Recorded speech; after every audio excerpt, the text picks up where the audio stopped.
ഈ മഹാസമ്മേളനം ഉദ്ഘാടനം ചെയ്യാൻ ഞാൻ ഉദ്ഘാടകനെ ക്ഷണിക്കുകയാണ്. നമ്മുടെ പ്രിയങ്കരനായ പ്രതിപക്ഷ നേതാവ് ശ്രീ വി ഡി സതീശൻ.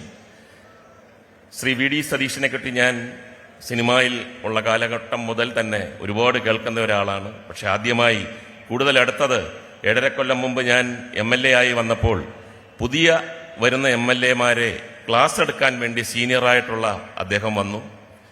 അദ്ദേഹത്തിൻ്റെ ആ ഹോംവർക്കും ചടുലമായ സംഭാഷണവും ആത്മവിശ്വാസത്തോടു കൂടിയുള്ള കാര്യങ്ങളുമെല്ലാം കേട്ടപ്പോൾ അദ്ദേഹത്തിൻ്റെ ആരാധകനായി ഞാൻ മാറി. പിന്നീട് അദ്ദേഹം ഈ 2.5 കൊല്ലം പ്രതിപക്ഷ നേതാവായി നിയമസഭയിൽ കത്തിക്കയറുമ്പോഴും ചൂടാകുമ്പോഴും കയ്യിലിരിക്കുന്ന പേപ്പർ വലിച്ചെറിയുമ്പോഴുമൊക്കെ ഭരണപക്ഷത്തിരിക്കുന്ന പല MLA-മാരും പറയുന്നത് ഞാൻ കേട്ടിട്ടുണ്ട്, ചൂടാകുമ്പോഴാണ് പ്രതിപക്ഷ നേതാവ് കൂടുതൽ സുന്ദരൻ എന്ന്. ശരിക്കും അദ്ദേഹം രാഷ്ട്രീയത്തിൽ വന്നില്ലായിരുന്നെങ്കിൽ അദ്ദേഹം അറിയപ്പെടുന്ന ഒരു സിനിമാ നടനായി മാറിയേനെ. സന്തോഷമുണ്ടെന്ന് പറയാൻ കാരണം എൻ്റെ റോളായിരിക്കും അടിച്ചെടുക്കുന്നത്. വളരെ സന്തോഷത്തോടുകൂടി ഉദ്ഘാടന പ്രസംഗത്തിന് വേണ്ടി പ്രതിപക്ഷ നേതാവ് ശ്രീ വി ഡി സതീശനെ ക്ഷണിച്ചുകൊള്ളും.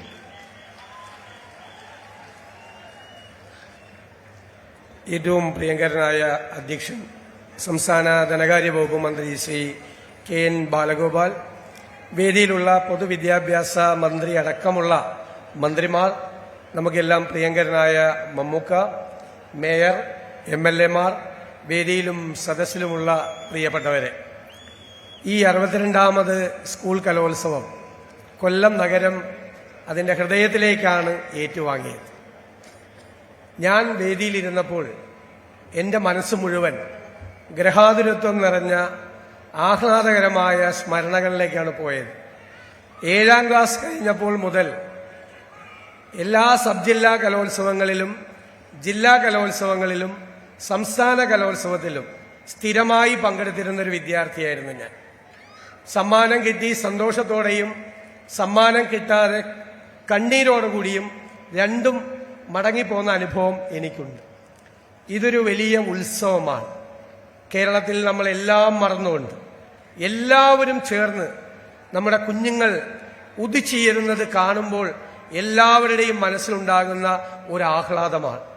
അത് ഞാൻ ചുരുക്കിയാൽ എൻ്റെ ഒരു അഭ്യർത്ഥന, കുഞ്ഞുങ്ങളുടെ രക്ഷകർത്താക്കളുടെയും ഒന്നും കണ്ണീര് വീഴാതെ, ഒരു വഴക്കുണ്ടാകാതെ, കുറെ കൂടി ചിട്ടയായും ഭംഗിയായും ഇനി ഇല്ല എന്നല്ല, ഇനി വരാനിരിക്കുന്ന വർഷങ്ങളിലും പരാതികൾ കുറച്ച്, പരാതികളുടെ ബാഹുല്യങ്ങൾ ഇല്ലാതാക്കി നമ്മൾ കുറച്ചുകൂടി സിസ്റ്റമൈസ് ചെയ്ത് കൊണ്ടുപോകണം. അത് മാറി മാറി വരുന്ന ഏത് ഗവൺമെന്റുകളാണെങ്കിലും അത് ചെയ്യുന്നുണ്ട്. എല്ലാവരും മാറി മാറി വരുന്നവർ ചെയ്യുന്നുണ്ട്. പക്ഷെ കുറെ കൂടി ഭംഗിയായി അത് ചെയ്യണം എന്നൊരു അഭ്യർത്ഥന മാത്രം മുന്നോട്ട് വയ്ക്കുന്നു. ശരിക്ക് ഒരു നല്ല പ്രസംഗം നടത്തണം എന്ന ആഗ്രഹമുണ്ട്. നല്ല പ്രസംഗത്തിന്റെ ഏറ്റവും പ്രധാനപ്പെട്ട പ്രത്യേകത ഔചിത്യബോധമാണ്. ഇപ്പോൾ എനിക്കിവിടെ കാണിക്കാവുന്ന ഔചിത്യബോധം എത്രയും പെട്ടെന്ന് പ്രസംഗം നിർത്തുക എന്നുള്ളതാണ്. അതുകൊണ്ട് ഈ 62ാമത് സ്കൂൾ യുവജനോത്സവത്തിന് എല്ലാവിധ ആശംസകളും നന്മകളും നേർന്നുകൊണ്ട് ഇതിന്റെ അണിയറയിൽ പ്രവർത്തിച്ച മുഴുവൻ ആളുകളെയും ആത്മാർത്ഥമായി അഭിനന്ദിച്ചുകൊണ്ട് 62ാമത് സ്കൂൾ യുവജനോത്സവത്തിന്റെ സമാപന സമ്മേളനം ഞാൻ ഉദ്ഘാടനം ചെയ്തതായി അറിയിക്കും.